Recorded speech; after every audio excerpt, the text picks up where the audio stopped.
does having same-sex or queer fantasies mean that I am gay? Is there a way that I can know this without having these experiences? Is there a gay test that I can take? Yeah, is there a gay fantasy test? Welcome to Sleeping Around, where we offer a peek behind the curtain of modern sex and relationship therapy and research, bringing you insights and conversations otherwise reserved for the therapy room. I'm your host, Alayna Joy, a Master's of Counseling Psychology student, content creator, and lifelong sex and relationship nerd. Enjoy the episode. Hello, everybody, and welcome back to the season finale of Sleeping Around. I cannot believe I'm saying those words. This first season has been such a joy and such a dream of mine for so long that I can't believe, we've done it. Season 1 wrapped. And for this final episode, no one could be more fitting than today's guest, Dr. Justin Lehmiller. Because not only is he a social psychologist and senior research fellow at the Kinsey Institute, but he's the host of the Sex and Psychology podcast, which was the first podcast that I started listening to in this area. It was the podcast that inspired me to start sleeping around. And so being able to have him as a guest is a really wonderful full circle moment for me. He is also the author of the popular book, Tell Me What You Want, The Science of Sexual Desire and How It Can Help You Improve Your Sex Life, and an award-winning educator. He's been honored 3 times with the Certificate of Teaching Excellence from Harvard University. And he's a prolific researcher who has published more than 50 academic works, including a textbook titled The Psychology of Human Sexuality. He is an expert in many things, among them fantasy, and so that's what today's episode is about. And it's more practical than you might think. We talk about what some of the most common fantasy themes are. We talk about using fantasy as a means of self-exploration. We talk about the differences between fantasy, desire, and behavior. We answer the question, does fantasizing about women as a woman make you gay? I very much enjoyed this conversation, and so I hope you enjoy listening. And thank you for being on this first season journey with me. Keep an eye on our Instagram at Sleeping Around Pod for updates on season 2, but you can expect to see me again here in the fall. Without further ado, enjoy the episode.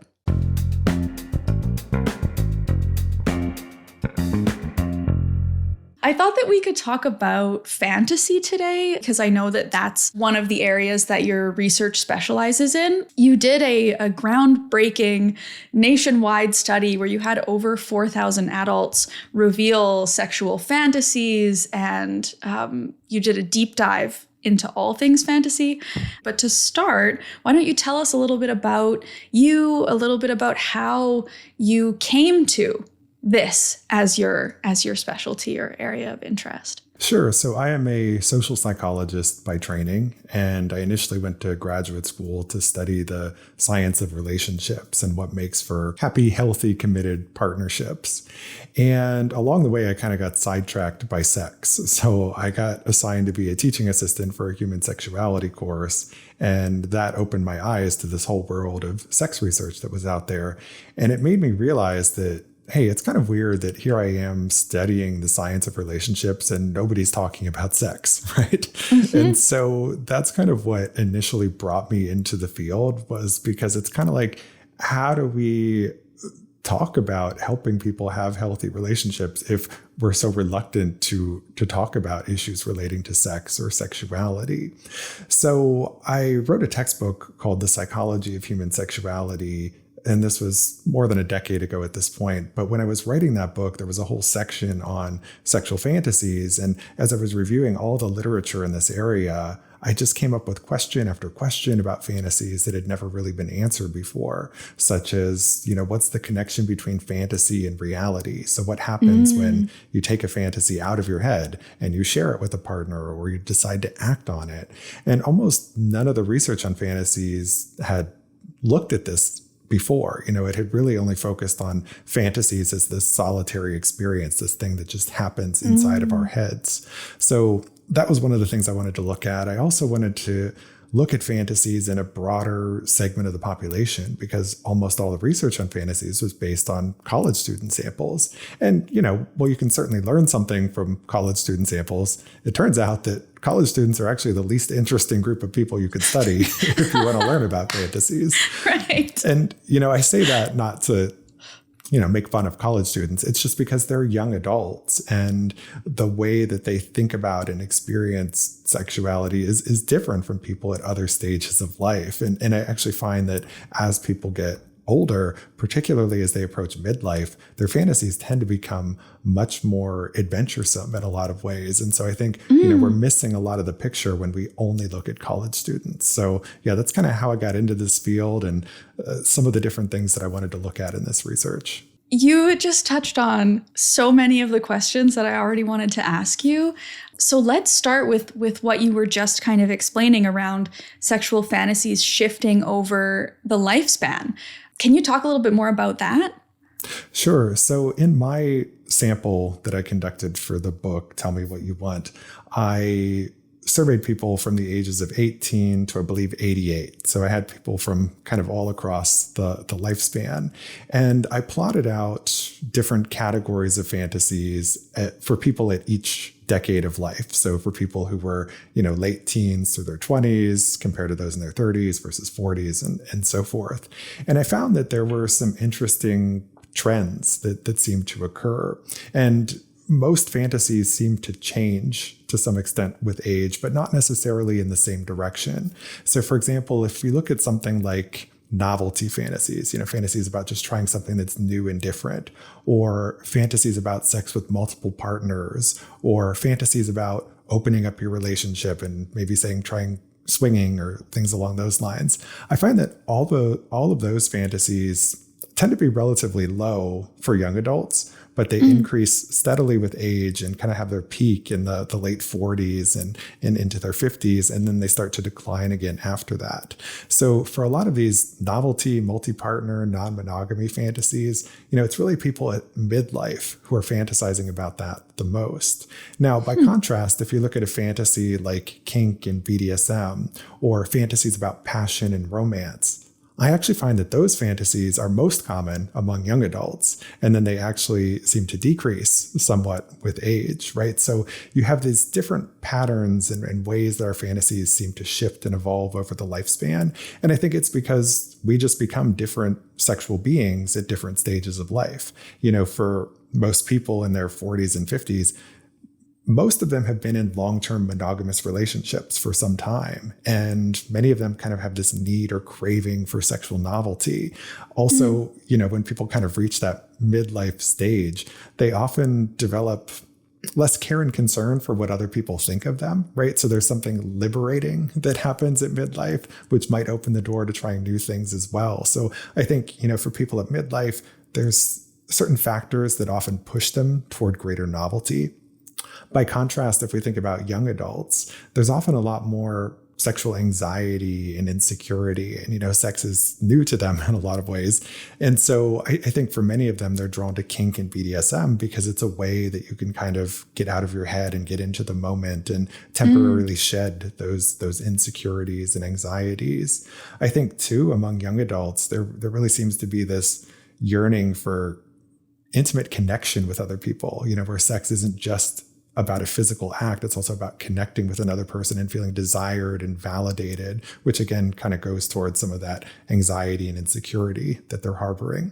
Now, one caveat to the age findings is this just a product of some developmental time course in our fantasies, like that we're changing as sexual beings, or are there also generational differences? And I think it's a little bit of both, right? Because young adults have the most kinky fantasies, but young adults have also grown up in a time when kink has kind of gone mainstream and has been normalized and is much more prevalent in the world of porn. And so I think that's also part of the story here is just, there's a bit of a generational factor, but then there's also, we just kind of need and want different things at different points in our lives. So what you're saying almost brings up a different question for me around taboo and this idea that, on the one hand, my understanding is that taboo kind of creates fantasy, or that fantasy tends to live around things that are taboo in a culture.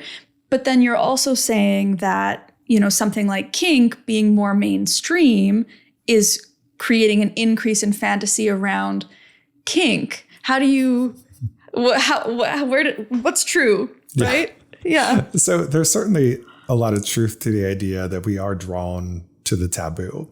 Now, I wouldn't say that all fantasies are taboo. I do find that taboo is one of the major categories of fantasies that people have. It's doing whatever is socially or culturally forbidden for you. And that's going to vary for people who live in different cultures. And even within a given culture, it's going to vary based on local norms and other factors. So as one example, if we think about how people's political beliefs and ideologies factor into all of this, there are different sexual taboos depending upon whether you're, say, a Democrat versus a Republican, right?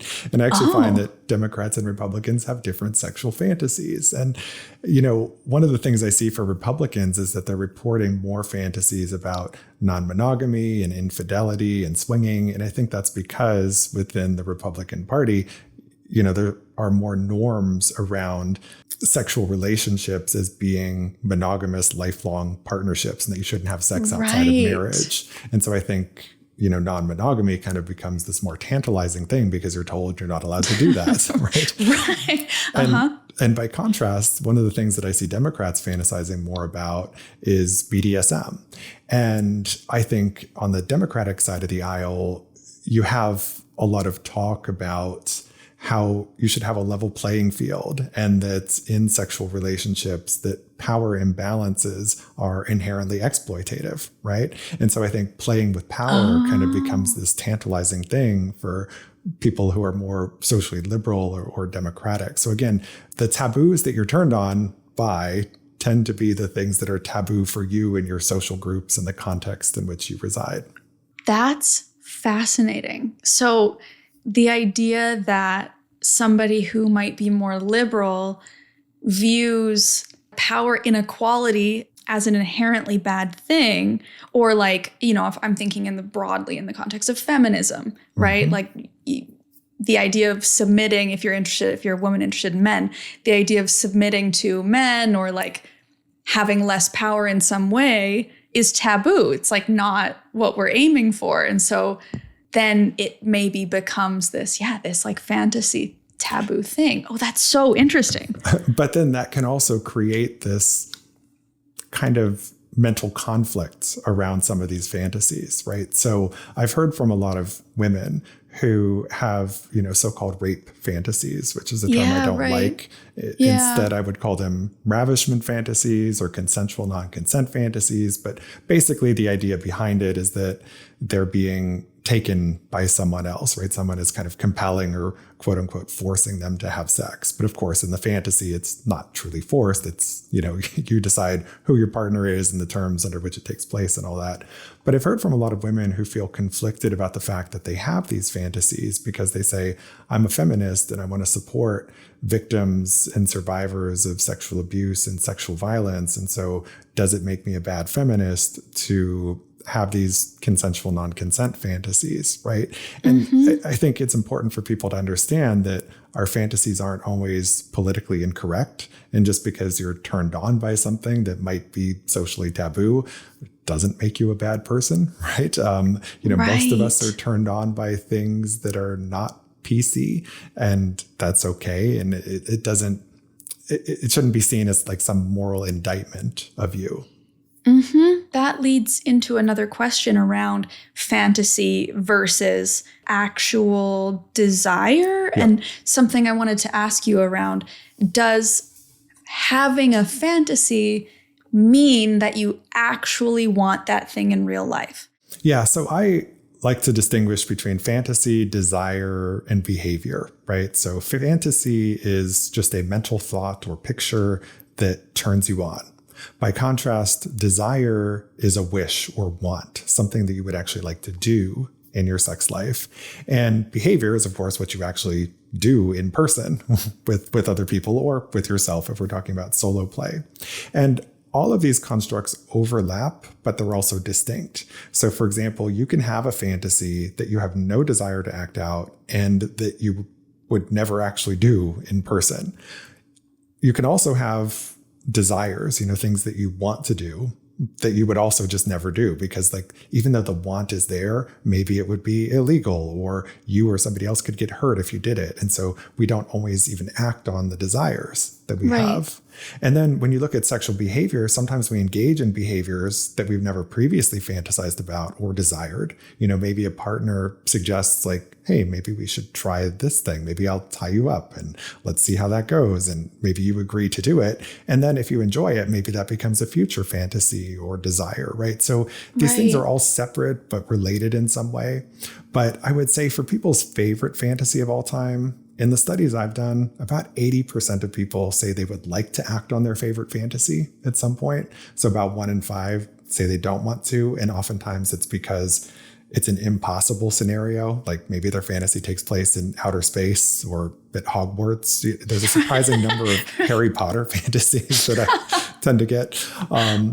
Or maybe their fantasy is something that would be illegal or risky or dangerous in some way. There's all kinds of reasons why people have a fantasy that they might not want to act out. And I should also just clarify that even though 80% of people are saying, yeah, I want to act on my favorite fantasy, most people have dozens, if not hundreds of different fantasies over the course of their lives. It doesn't necessarily mean that most people want to act on most fantasies that they have. It's just that go-to fantasy seems to be the one where we have the biggest overlap between fantasy and desire.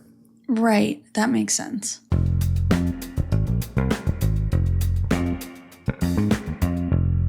But before we get to the rest of the episode, I want to take a second to thank the perfect sponsor of this episode, Regain. I have said it once and I will say it again. Going to couples therapy is not a failure. Going to couples therapy should not be a last resort. Couples therapy is not just useful when you and your partner or partners are in crisis. Yes, couples therapy can be about fighting for your relationship. It can be about patterns and issues and challenges that you're facing and ways to move through them, ways to move forward. Absolutely. But I would argue more helpfully, couples therapy is about seeing patterns. It's about understanding your needs. It's about understanding the needs of your partner, where those needs come from, where your responses or reactions to your partner's needs come from, and how to effectively communicate those needs to each other. My partner and I have been in couples therapy since pretty early on in our relationship, and not because we're in crisis or the relationship is in danger, but exactly the opposite, because it gives us a space, it gives us a container where we can talk through the things that aren't working and the things that are. And we do that with the help of a therapist, an outside third party who is able to see our patterns and is able to help us explore where they come from and how to better manage them. Couples therapy gives you the actual language, the tools that will stop you from spiraling into that same fight over and over and over again. And so Regain is the sponsor of this video. They understand that sometimes the hardest part is just starting couples therapy. And so all you have to do is click the link in the description, fill out a questionnaire, and you and your partner will be matched with a therapist quickly. You can meet from your couch, you can meet from your car, you can meet separately or together because it's virtual. You can do video, you can do phone call, you can do messenger if talking feels too hard. And if that first therapist that you're matched with doesn't feel like a good fit,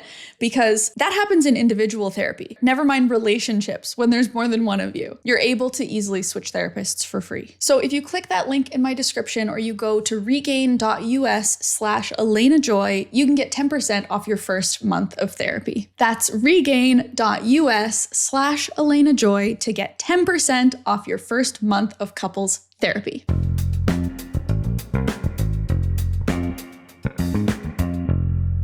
In your research, you uncovered sort of themes that different fantasies seem to fall under.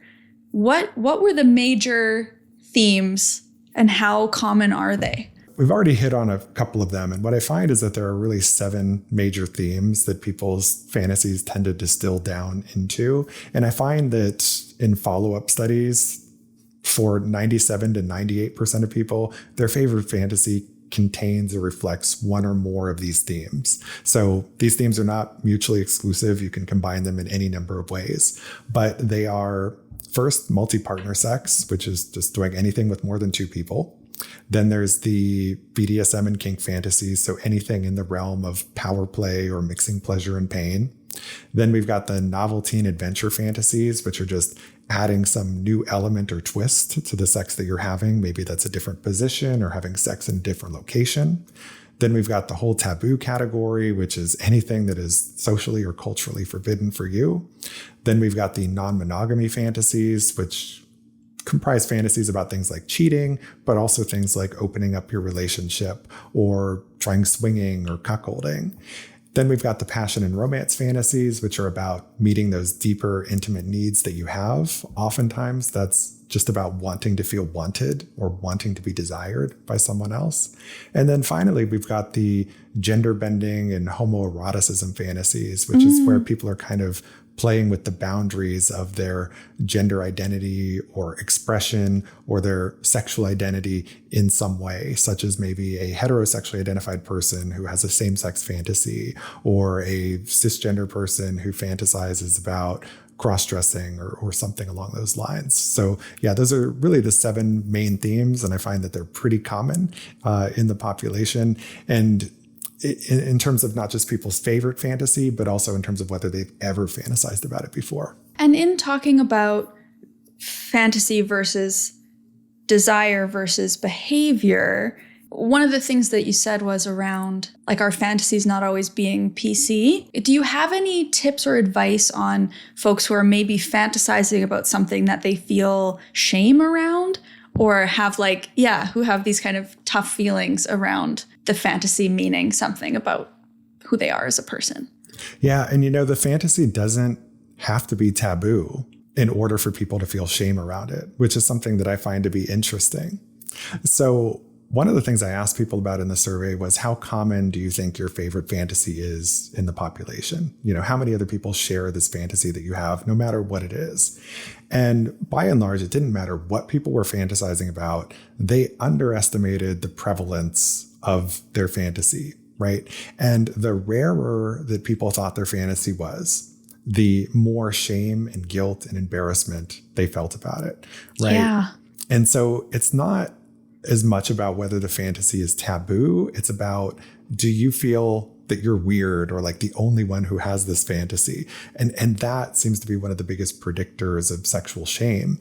And so that's where reading a book like the one that I wrote, I've heard from many people, has been helpful to them, because it made them understand for the first time that, hey, I'm not the only one who has this fantasy, and there's nothing wrong with me by virtue of simply having this fantasy, right? And also recognizing that just because you have the fantasy, it doesn't say anything about you, and it doesn't mean that you necessarily want to act on it, right? So part of it is just having that little bit of sex education about what is normal, quote unquote, normal around fantasies, because none of us get that in sex education.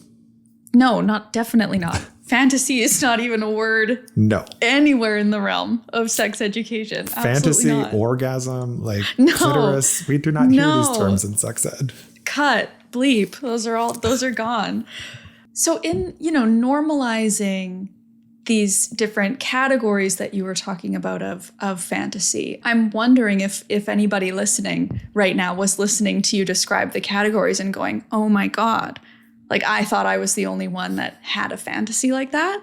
For those who maybe would be interested to bring a fantasy from their imagination into reality, how does one go about bringing this up with a partner? Great question.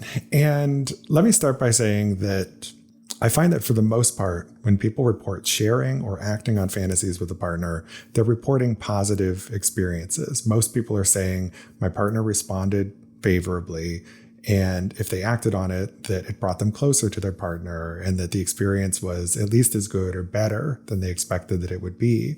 And so people who are sharing and acting on their fantasies tend to be more sexually satisfied and happier in their relationships. And also, sidebar, women who share and act on their fantasies actually report having more orgasms than women who aren't sharing and acting on their fantasies. And so maybe tapping more into our fantasies is one of the keys to closing the orgasm gap, because it reflects us getting what we actually want when it comes to sex. So there can be benefits, but I want to be cautious and say that it doesn't always work out, right? Sometimes things don't always go according to plan.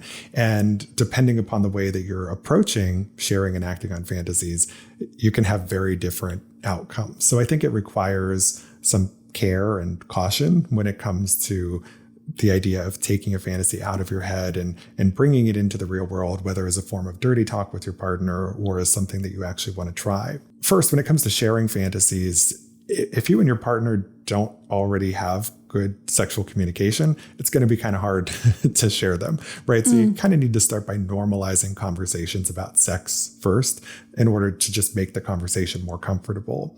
I think too, we often need to work a little bit on ourselves before we share our fantasies with a partner, because if you're harboring a lot of shame and guilt and embarrassment, that's going to make it really hard for you to share this fantasy with your partner. And that shame is going to come out at, kind of when you're talking about it, and can make the conversation more awkward and uncomfortable. So it starts first with working on the self, normalizing communication about sex, and then introducing fantasy slowly. Like, don't start with your most wild and adventuresome one, and, don't go on auto dump and share every fantasy that you've ever had. Self-disclosure and vulnerability work best when it's gradual and reciprocal, right? So when you kind of do this slowly and you're kind of taking turns and you're learning about each other. So try to start with fantasies that you think your partner is most likely to be into based on what you know about them. This is something I talk a bit about in the book, which is how your personality traits, your attachment style predict the kinds of things that you're likely to be turned on by. And so if you know something about your partner's attachment style and personality, you can probably make an educated guess about what they might be more or less into. And that can inform, like, here's a good starting place. So for example, if your partner is somebody who is pretty anxiously attached, they're really worried about you leaving them, and they tend to be more on the introverted side of things, maybe don't lead with, hey, let's have a threesome or open our relationship, right? Because that can stoke a lot of anxiety and insecurity. So, maybe you want to start with a different type of fantasy and present it in a way that's going to be very validating for them, that says, hey, here's this new thing I was thinking we could try, and I think it'd be really hot and fun to do it with you, right? And here's what I think we'll both enjoy about it. And so when you present it as kind of this invitation, that tends to come across better than framing it as, say, a criticism, like, hey, I'm not really enjoying the sex we're having. I want to do this. Oh my God. That's not going to work. Right. Attachment styles aside, it's not going to work. Yeah. And then when it comes to actually acting on the fantasy, that's a whole other conversation, because sharing a fantasy is one thing. Acting on it is something else entirely, because when you go to act on a fantasy, there's more things that can potentially go wrong.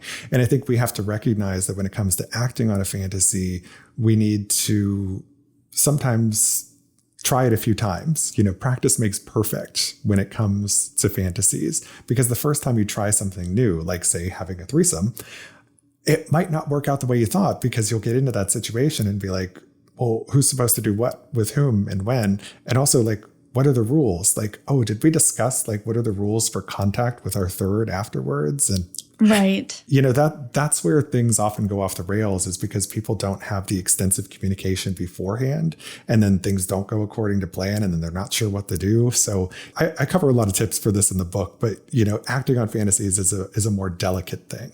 Do you have more insights you can share around attachment style? That's fascinating. Like, it makes sense that someone who's more anxiously attached might not jump at the idea of opening up the relationship. What might somebody who's anxiously attached, avoidantly attached, whatever it is, be more inclined toward? Yeah. Now, I want to clarify that just because you're anxiously attached, it doesn't mean that you can't enjoy a threesome or that you can't be polyamorous or have a happy, open relationship. You can have any attachment style and be happy with any relationship style potentially, as long as that relationship is structured in a way that's meeting your attachment needs. Right. That said, I do find that anxious attachment is related to having certain types of fantasies. And in particular, people who are anxiously attached, and also those who score high in the personality trait of neuroticism, which is people who tend to not deal as well with stress and tend to have more swings between positive and negative emotional states, right? There's a little bit more emotional volatility there. These folks tend to play it safer in their fantasies. And so they're fantasizing more about things like passion and romance, and actually oftentimes a little bit more about kink, because I think it's that way of sort of getting out of their head and getting into the moment.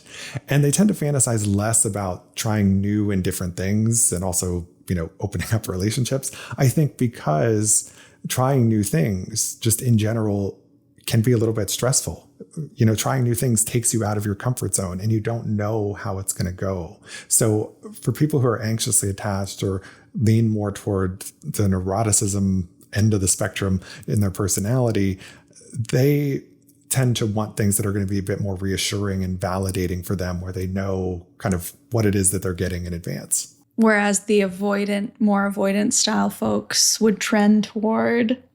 Yeah. So somebody who's more avoidantly attached actually has fewer of those fantasies about emotional connection. Makes sense, since they tend to be less comfortable with emotional intimacy, right? So they're a group that's more likely to report having completely emotionless sexual fantasies. Right? Okay. I find for the most part, most people say that their fantasies have some emotional subtext to them most of the time. But if you're somebody who's avoidantly attached, typically not as much. And it's more about kind of like the sex act itself and less about the emotional connection piece. Right. Less about the backstory. Yep.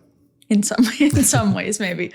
I want to go back a bit to something that you said earlier around one of the categories or themes that fantasy falls into. The seventh one you said around like homoeroticism or gender play, because one of the questions that I get from my audience quite a bit is around kind of two sides of the same coin. One, does having same-sex or queer fantasies mean that I am gay? On the one side of the coin. And then on the other side of the coin is, I don't know how I identify. I don't know if I feel like I'm queer or gay or whatever it is. Is there a way that I can know this without having these experiences? Is there a gay test that I can take? Yeah. Is there a gay fantasy test? Exactly. Where's the link for the BuzzFeed quiz? Yeah. So I will say, when it comes to same-sex fantasies, in my sample, when I looked at just people who said they are exclusively heterosexual, more than 50% of women and about a quarter of men said that they had had a same-sex fantasy before, which suggests that among people who are exclusively heterosexual, it's pretty darn common to have a same-sex fantasy. Now, again, we need to go back to that discussion about fantasy versus desire. For a lot of straight people who are having these same-sex fantasies, there's not necessarily a desire to do anything with that, right? It doesn't necessarily mean that you have latent homosexuality or that you might be bisexual. Like, a fantasy can just be a fantasy. But fantasies can also be a place where we explore our gender and our sexuality. And so sometimes people who might be bisexual, let's say, or pansexual, they kind of explore that for the first time through their fantasies. And if that is something that is arousing to them, and that's coupled with, hey, I think I might actually want to try this out, that might be a sign that you could be bisexual, you could be pansexual, maybe you could be sexually fluid. Like, it could mean a lot of different things. I think most of the time, for heterosexual people, a same-sex fantasy doesn't really have deeper meaning, right? I think we like to overread and overinterpret our fantasies, just like we like to do with our dreams. Like we're like, oh my God, I had a dream about this. What does this symbolize, or what does that mean? And it's easy to like create or craft a story or find some anxiety around it, but it doesn't always have deeper meaning to it. And I think it's also important to recognize too that sometimes people with, say, obsessive compulsive disorder, actually their obsessions revolve around this idea that they're kind of like convinced that they might be gay, and they have to like do all of these tests to prove to themselves that they aren't actually gay, And so, that's an interesting manifestation of obsessive compulsive disorder, is that sometimes it is centered around this sexual identity confusion. So, if taken to the extreme, it is something that it can really be mentally distressing if it happens in this context of OCD. Right. Or the context you were talking about right at the beginning of someone who identifies as straight, feels that they are straight, heterosexual, but is like having these fantasies and is, feels confused or conflicted about it. So maybe if I'm hearing you right, one of the pieces that you're talking about is like the litmus test in a way of, okay, I'm having these fantasies. Does acting on them feel enticing, interesting, exciting to me? If so, maybe there's more to look at in terms of your sexuality.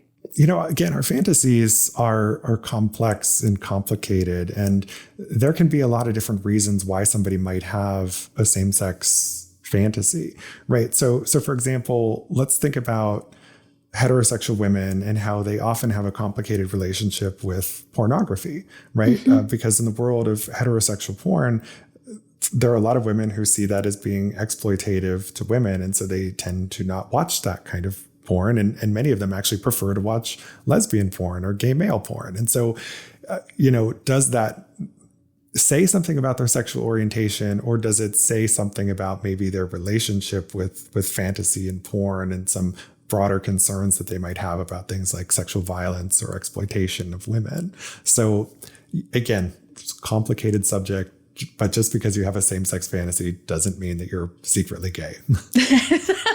Just, to clarify.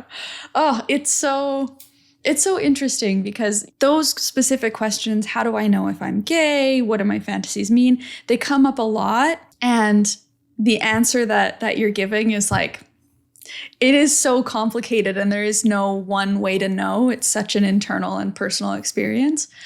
And also different people define sexual orientation in different ways. So, there are some people who identify as bisexual who have same-sex fantasies, but they've never had a same-sex experience. And maybe they never plan to, and maybe they never will, but they have chosen to label their sexuality based on their own understanding of their sexuality, right?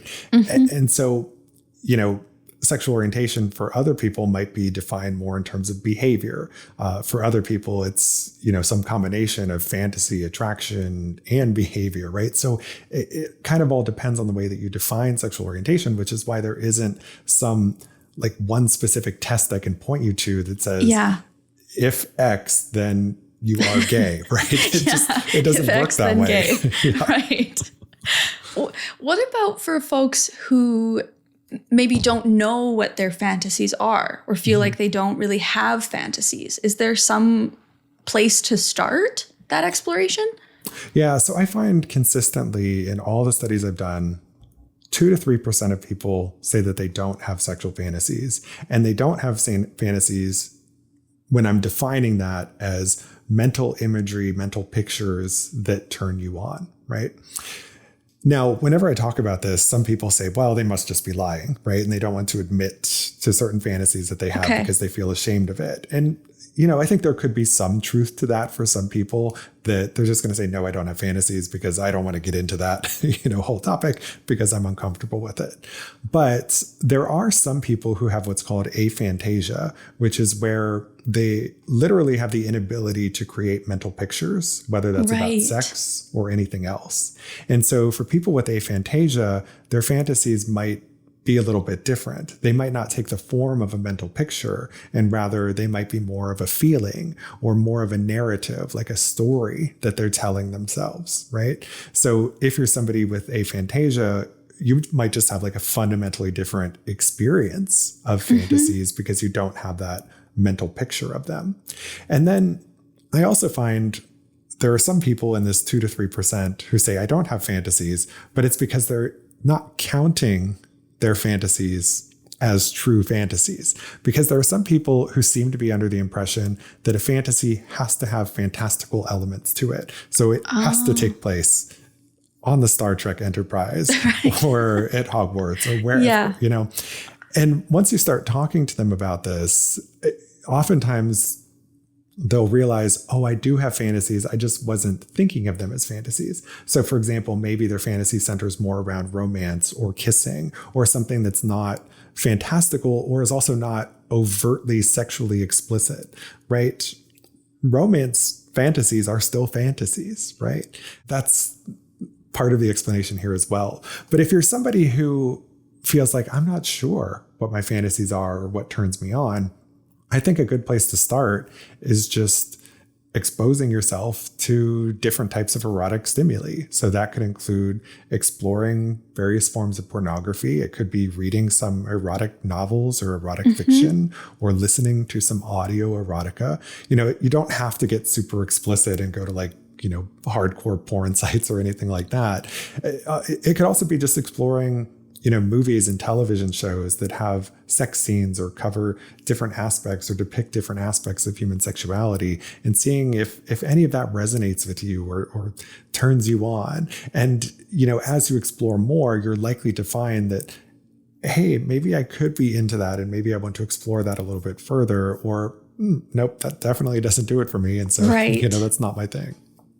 Yeah, that's such a good point. Like if we're having trouble kind of coming up with our own fantasies out of nothing, like that makes sense. And so exposing yourself to different like representation in a way of different experiences or fantasies that could be out there. And then like checking in with how that's resonating, that makes perfect sense. I love that. This was a question that I got from an audience member. Fantasizing about somebody who isn't your partner when in a monogamous relationship. Oh, how did I know this question would come up? Yeah. It comes up all the time. I believe that. Yeah. So I actually published a paper a couple of years back, and it was titled Fantasies About Consensual Non-Monogamy Among Persons in Monogamous Romantic Relationships. Okay. Right? Yeah. So, you know, just looking at people who are monogamous, how common is it for people to fantasize about someone other than their partner? And I find it's very common. And that includes fantasies about both infidelity as well as things like opening up your relationship or being polyamorous and so forth. But more often than not, people will fantasize about consensual non-monogamy as opposed to infidelity, right? And I think it's because most people don't want to hurt their partner, right? And they know that infidelity is something that would be seen as a betrayal and would hurt their partner. So in their fantasy, I think they're tending to gravitate more toward other partners that they could be with in a context where it's not going to cause any pain, or where they wouldn't have to worry about, you know, what would be the moral or other repercussions of engaging in this behavior. But yeah, it's super common. It doesn't necessarily mean that people want to sleep with someone other than their partner. I think this really just reflects, for the most part, what's known as the Coolidge effect, which is the fact that we tend to grow bored easily of sexual routines. And the way that we get our arousal and excitement back is through sexual novelty. And one of the easiest ways to kind of like get that boost of novelty is to think about a new partner. But it could also be thinking about a new position or trying a new sex toy or just doing something new and different. And so, yeah, the Coolidge effect, I think, is a big part of what drives the fact that we have so much need for novelty coming about in our fantasies. So if you're in a monogamous relationship and you fantasize about people other than your partner from time to time, totally normal. It doesn't make you a bad person. It doesn't mean you're destined or bound to cheat.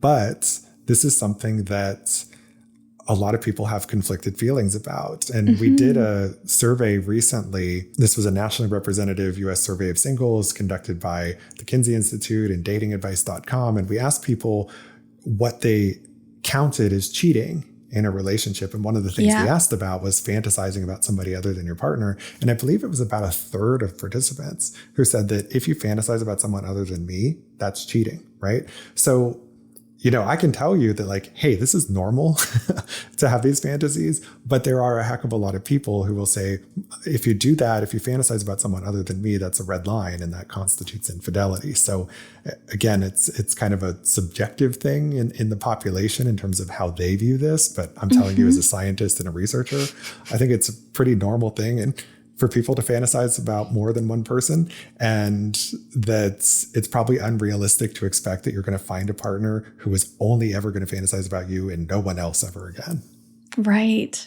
Well, and we're almost touching back into the kind of morality question around fantasy and how much of our, I don't know, how much do we need to be policing our own fantasy or policing our partner's fantasies. Right. Yeah.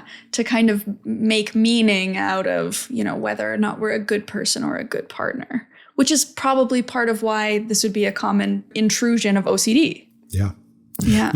Yeah. I think there is a lot of this policing of our own fantasies and of our partner's fantasies, because it's like, we're fantasizing about something taboo. I shouldn't be fantasizing about that. There's something wrong with me. Or, my partner's fantasizing about this thing, but I don't share that interest, and that leads to some conflict in the relationship. We see this happen all the time. And I think when we're trying to police our own fantasies or our partner's fantasies, it usually doesn't turn out well because we don't really control our fantasies. I mean, our fantasies are deliberate in the sense that you can bring them to mind on command if you want, but we don't control what it is that turns us on in the first place. And sometimes fantasies just pop into our head for, various reasons like that we don't fully understand. And so when you start trying to tell people don't fantasize about this, it tends to be counterproductive, because when people try to engage in thought suppression and say, okay, don't think about a threesome, don't think about a threesome, don't think about a threesome. Yes. What happens is that for a short time, maybe they'll think about threesomes less, but it tends to create this obsessive preoccupation where they end up thinking about it even more over time. And then when you're thinking about this thing that you don't want to be thinking about, that creates mental distress and is something that contributes to having more anxiety, right? So thought suppression is not a healthy way of dealing with fantasies that you don't think you should be having. It doesn't stop people from trying it. I'm just saying it doesn't work. Right. Again, as a scientist and researcher, in thinking about fantasies that like maybe let's say somebody has shared a fantasy with their partner and the response has not been positive. How do you manage or kind of move forward either as the partner who has the fantasy or maybe the partner who finds the fantasy uncomfortable or unappealing? If you're the receiver of the fantasy, if your partner is disclosing something to you, I think the starting point is monitor your reactions when they're telling you their fantasy and try to avoid shaming or judging them for whatever it is that they're turned on by. Recognize that your partner was being vulnerable and sharing something with you that might have been very hard for them to do and that maybe they've never shared with anyone else before. And so treat them the way that you would want to be treated if the shoe was on the other foot, right? So try to show some grace and compassion that, hey, my partner shared this thing with me. And let's say you're not into it. That's okay. I would say the starting point is take a little bit of time to sit with it, because maybe the reason that you're not into it is just because you've never even thought about this before. And maybe if you took a little bit of time with it and maybe explored some erotica that focuses on this theme or idea, maybe you could be into it, or at least some part of it. Now, let's say your partner shares an elaborate fantasy with you that has lots of elements, and it's like 90% of it you're not into, but maybe there's one small part that you could be into. Like let's say it was an elaborate kink scene, and the only thing you're comfortable with is, well, I could put a blindfold on during sex. Well, let's pull the blindfold out and let's Just start there and play with that, right? So is there some element that you can play with?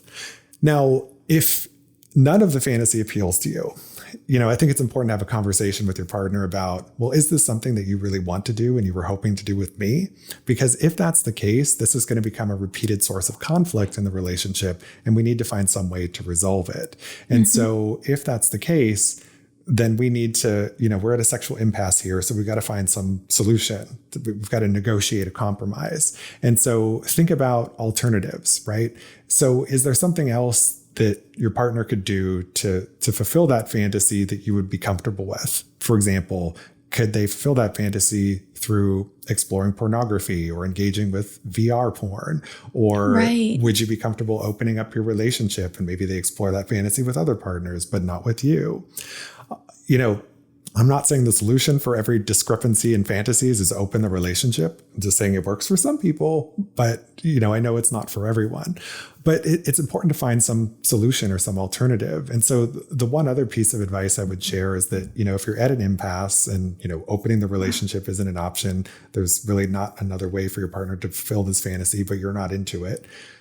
Step back and have a different conversation, which is, how do you want to feel during sex? What are the physical sensations? What are the emotions that you want to experience during sexual intimacy? And that's a totally different conversation than what's your fantasy.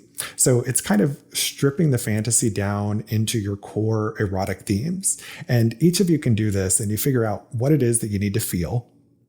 And then maybe you can build a custom fantasy together that's going to tap into each partner's core erotic themes, right? So maybe the fantasy that you arrive at isn't going to look anything like the fantasies that either of you have right now, but it can be intentionally designed in a way that is still going to meet everybody's needs and is within everybody's comfort zone.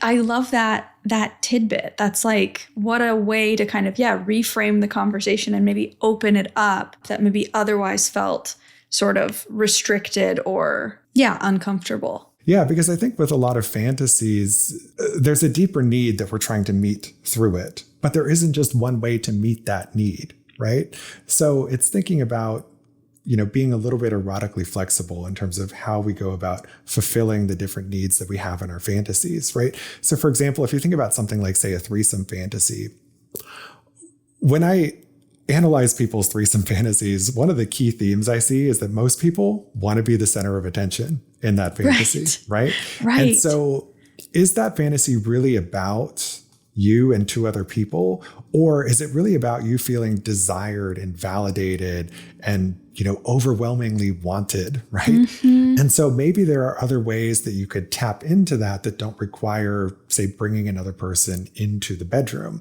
Because if the deeper need is really one about validation or feeling sexually competent or confident, there might be other things that you could try that could give you that same sort of feeling. That sort of reframe, something about it has made this idea of fantasy and like bringing fantasy up with a partner feel more accessible or something, more exciting, to think that, even if that's the specific fantasy isn't necessarily well received, there's a direction to go. Yep.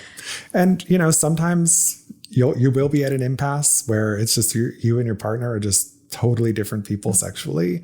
And sometimes the answer is maybe it's ending the relationship and finding partners with whom you're each more compatible. I would say there's lots of things you can try in order to get on the same page first, but sometimes people who are just totally different sexually still get together, and it can be hard to make a go of it in those cases. The last question that I want to ask you before we hop over into the extended version on Patreon is just, in your work with fantasy, is there one thing that you wish everybody knew? Oh, just one thing. I mean, there's so many things I wish people knew. I think the single biggest thing is that odds are the things you're fantasizing about are the same things that most other people are fantasizing about too. And so there's not reason to feel all of this shame and guilt and embarrassment and anxiety over what it is that might turn us on. And also, I think there can be a lot of benefit and value in terms of tapping into our fantasies, whether that's simply sharing them with a partner as a form of dirty talk, or maybe acting on them or exploring them in some way in reality. Because I find, again, that the people who are sharing and acting on their fantasies are the most sexually satisfied and are in the happiest relationships. And so I think for people who are looking to get the passion back in their relationship or the spark back, or are just looking to improve or enhance their sex life in some way, I think fantasy is something that many people in relationships overlook and haven't really tried or explored yet. So there's a lot of potential there to help people improve their connections. Thank you so much for sharing all of your expertise with us.